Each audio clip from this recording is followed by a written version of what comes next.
back for another edition of Chicago Sports Overtime. I'm Tina Nguyen. The Bears went through the month of November undefeated, rattling off 5 straight wins, now 9-3 on the season and quieting some of the naysayers. The Bears proving that they are for real after beating the defending Super Bowl champs, the Eagles, on Black Friday. 24-15 was your final score. Former Bears offensive lineman Steve Edwards, friend of the show, here joining us now to talk more about the win. Steve, with the Rams losing today to the Panthers, the Bears now enter the month of December as the #1 seed in the NFC. This team is for real now, right? Come on. Absolutely, they're for real. I think we proved that on Black Friday versus the Eagles, and I think we've been proving it, weeks prior with the victory against the Steelers and every game that we win, because it's hard to win in the NFL, and the parity in the NFL is kind of crazy. Where I feel like not one team is just owning it right now. As you see, the Rams take a loss, and we are the #1 team in the NFC, and we're the hot team. Dallas is a hot team. It's up for grabs right now. Yeah, no doubt about that. Let's talk more about this Bears win against the Eagles, because they don't win against Philly without dominating in the trenches. The offensive line paved the way for 281 rushing yards. DeAndre Swift and the rookie Kyle Monangai combined for 255 of those rushing yards. Swift and Monangai, first Bears running back duo to each rush for 100 yards since Walter Payton and Matt Suhey did it in 1985. Steve, when you go back and watch the All-22, what stood out to you about how the Bears O-line dominated against the Eagles front seven? Well, first of all, this O-line, I think, has just been playing at a very high level. And this game was like they're coming out going against one of the premier defensive fronts led by a Jalen Carter, who's one of the top defensive tackles in the NFL. They did it based, you start with the scheme and the play calling that Ben Johnson drew up. A lot of motions, a lot of jet motions, a lot of counter, a lot of eye candy to get those linebackers flowing sideline to sideline. But you could counters, power game, dual game, inside run, split inside zone, split outside zone. You can name it. He was calling it and dialing it up. But at the end of the day, the O line has to block it up. And not only they're blocking it up, they are mauling people and moving people off the line of scrimmage, and it's a beautiful, beautiful thing to see. Let's talk about the rookie Azie Trapillo. The Bears drafted him, Steve, in the second round, 56th overall pick. Second game where he got the start at left tackle. I mean, is he the Bears' new starting left tackle here? And are you shocked, though, that they didn't start Theo Benedict there? Yeah, I am kind of shocked that they didn't start Theo Benedict. So because you're at this point of the year, but it's showing you it's a new movement. It's a different mindset with the Chicago Bears organization and their front office and football operations. Azie Trapillo was our second round draft pick came in as a right tackle. They moved him, tried to compete at left tackle during the training camp. That didn't look great, you know what I mean? So they just kind of discontinued that project with him at left tackle, moved him back to the right side. But as the season started and Theo Benedict became the starter, and Braxton Jones went down, it was Azie Trapillo who was going to have to be that swing backup tackle. And when Theo Benedict went down and Azie Trapillo got the start against the Pittsburgh Steelers, he really impressed. And that fact that they decided to go with him again when Theo Benedict was actually healthy lets you know there's a movement, and they wanted to reward, not only reward, but this is your second round draft pick that could be your future, and you would like him to be your future at left tackle. That way you could keep Darnell Wright at right tackle. And once again, he played a really good, solid game 2 weeks in a row, and he looks like the starting left tackle for the Bears. I don't think they even announced it, but I think he is the guy. Talk to me more about what you saw from the guys on the Bears offensive line, because, I mean, as you just mentioned, they were moving and pushing guys. What kind of game did you see from a Darnell Wright, Jonah Jackson, Drew Dahlman, too? Just an all-out physical game. These guys are playing. I haven't seen physicality out of the offensive line like this since, the Harry Hestead era, and which I was included in. Obviously, Roberto Garza, Fred Miller, John Tate, Olin Cruz, Ruben Brown, guys of that nature, Terrence Metcalf. where it was just we're going to control the line of scrimmage and move people off the ball. Drew Dahlman is playing what we paid him, like how we paid him. It took him a little bit of time to get his footing, but he's doing what he does best is, on the outside zone, reaching guys. But he's also playing with downhill power. Jonah Jackson is mauling people on double teams. Whenever he's double comboing with anybody, there's movement involved, and he's the side that you want to go to, especially with him and Darnell Wright. I call them the twins. If you ever notice, those two guys look alike. They're the twin towers on that side, just moving people, moving folks. And Azie Trapillo, just maybe one mistake or on that pressure he gave up, seems like he's going to be that bookend to lock it down, and you know what you're getting out of your all pro over there left guard Tooney. So I mean, a great performance, a great line. Everybody's playing at a high level right now. Yeah, you mentioned Darnell Wright. I think he's one of the best young right tackles in the NFL right now. I talked to him a few weeks ago in the locker room, and I asked him, how has it been able to click so well this season for him, Steve? He told me he compared it to being like a hitter in baseball, right? He says he's being more patient with his pitches, too. He said used to every single play he wanted to go out and hit a home run. Now he's okay with hitting a single, a double, a triple, and you see his fundamentals, his technique, everything's really coming together for him this season, Steve. Yeah, I think he finally hit it because you were always looking for him to live up to that first round potential. And I think there was some ups and downs in his first few years, but I think Coach Rozier, the offensive line coach, who's in his first year, has had a big influence in that progression. You just see a different technical aspect coming out of Darnell Wright. I mean, he's playing with way more patience. His kick step, his vertical kick step and pass pro looks great. In the run game, he's mauling and he just uses really good technique while he's mauling people. So he's playing at all pro level, and that's what you want a guy like that to anchor your outside. And I mean, it is a beautiful thing to watch when you watch that game against Philadelphia Eagles. Hey, he's also an athletic guy, right? I mean, you got to be, as we saw at the cartwheel just a few weeks ago. Let's talk about quarterback Caleb Williams. First off, didn't have his best game, right? But he continues to come up big in just clutch moments. You saw the touchdown there to Cole Kmet. What did you see from Caleb Williams in this game, Steve? Yeah, I just keep seeing progression out of Caleb Williams. I think everybody's looking for that completion percentage. I throw those stats out. I'm looking at the 93 record, and as he's going, he's learning something each week. It was pre-snap penalties that we had dealt that got cleaned up. A few weeks ago, I just saw Caleb moving receivers around, readjusting receivers. That's when you know a guy's starting to really get underneath this offense and understand what's going on, where he's directing traffic.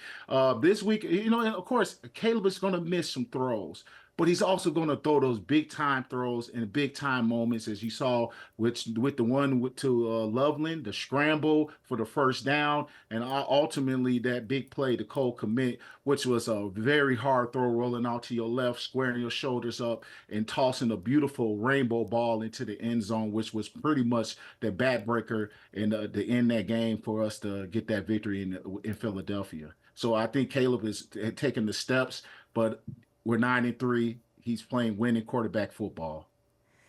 We know that Caleb Williams, right, is just so dangerous when he scrambles. Vic Fangio talked about how when he gets out of the pocket, that's like a whole second play that you have to defend. How have you seen the offensive line adjust to his scrambling and kind of getting a feel for him there? Yeah, and that's one of the difficulties you always hear, right? When you watch TV and you hear the announcers talking about a scrambling quarterback, it's a very difficult thing to know where a guy is at any given moment. And what you're seeing out of Chicago Bears in the recent weeks is them understanding when Caleb is breaking out of the pocket. And why that's so important, if you're blocking somebody, in which we got good grips on the defender, if he gets outside our framework because he's chasing down our quarterback who's now escaped the pocket, results in holding calls. So you'll see Darnell Wright blocking somebody and then he'll just let up. He understands and feels Caleb breaking the pocket. So that's just one of those instinctual things you get through practice, repetition, being in games with him. and you everybody's got a good feel because or you would see a lot more holdings when he breaks the pocket. But also when he's in the pocket, something that's very special. One of my friends pointed out to me that I did notice is Caleb will drop back. He'll go back into the pocket and does this quick jab in and out, and that really changes up the rush lanes for those defensive linemen.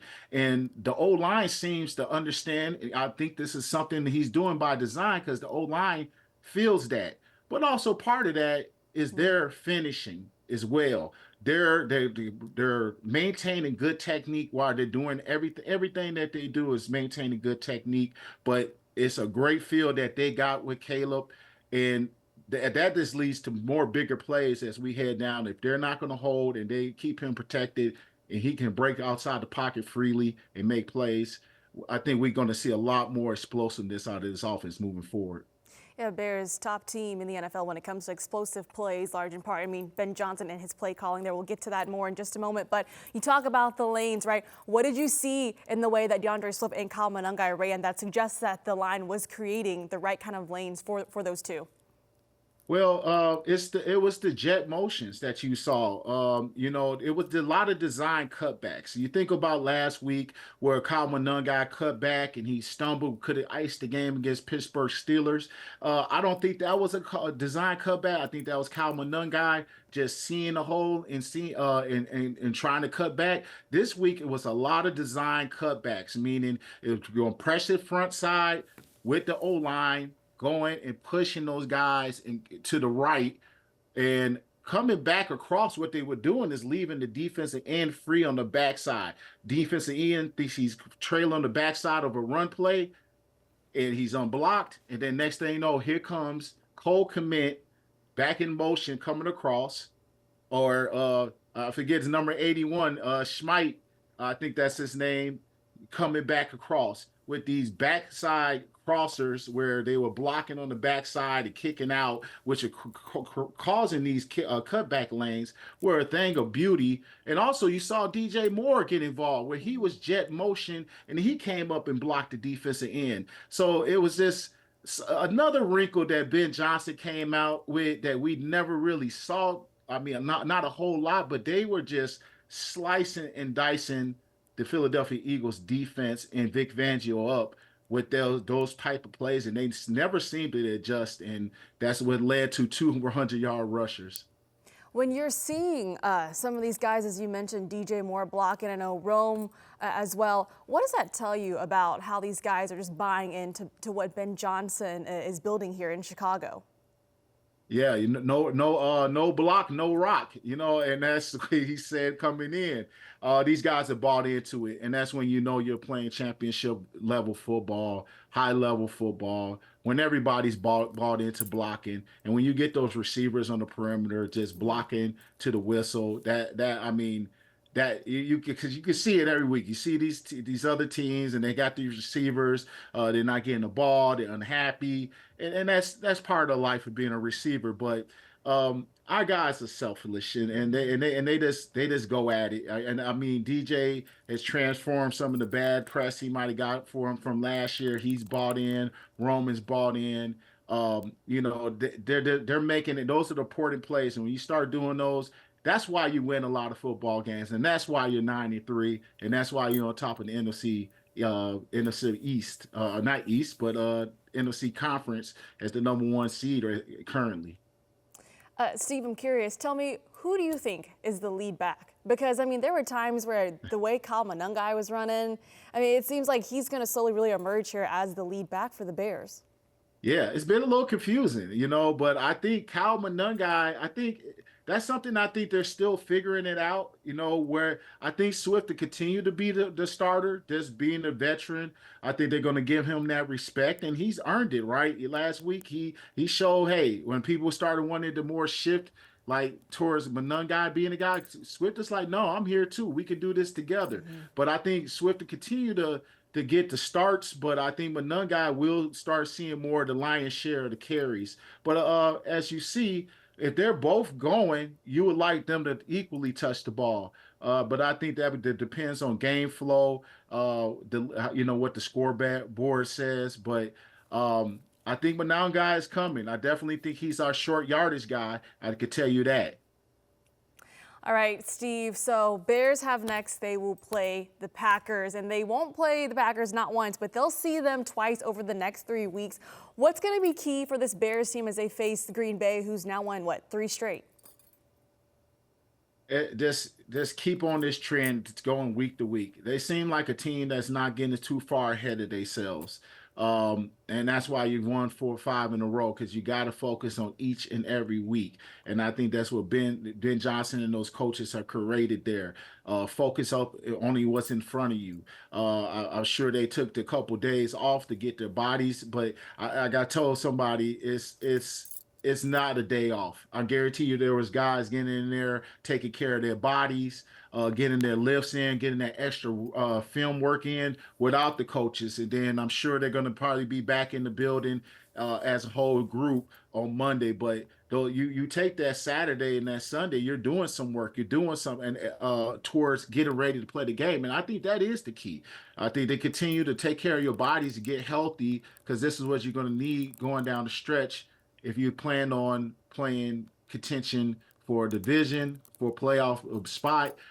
Is taking care of your bodies. That way you put yourself in position to have success on Sundays. Tell me what's going to be key for them when they face someone like Micah Parsons on that Green Bay defense. Oh man, just I think Ben, it's going to be I'm very interested how they're going to attack him. I think you could see a lot of what he did last week, so I think he sometimes thinks a little step ahead, where he starts throwing things at people and has now you have to prepare for that if you're Michael Parsons. If you're going to see, I'm going to get wham blocked in the backside by a tight end. Am I thinking it's pushing front side, but it's cutting back? And now those linebackers are going to start trying to not overflow, but then does that lead to some kind of counter? But you got to I think you got to run the ball at Michael Parsons. Throw a lot in his head, and I think we attack him. That's what you got to account for him. But I don't think, this group has faced some really good pass rushers, and I think they're not scared. They're going to attack it with scheme and in the game plan, but I think their physical nature, how they go about their business, could help, keep a guy like that under wraps. You're not going to stop a guy, but that physical nature keeps a guy under wraps, a la how we did with Jalen Carter. Well, one thing's for sure, we know that Micah Parsons, man, he is a difference maker. Oh, yeah, he Packers is. right now open as a 6.5-point favorite against the Bears. Steve Edwards, thank you so much for your time. We'll see you here next week, right? Yes, oh, absolutely. All right. Thanks, Steve.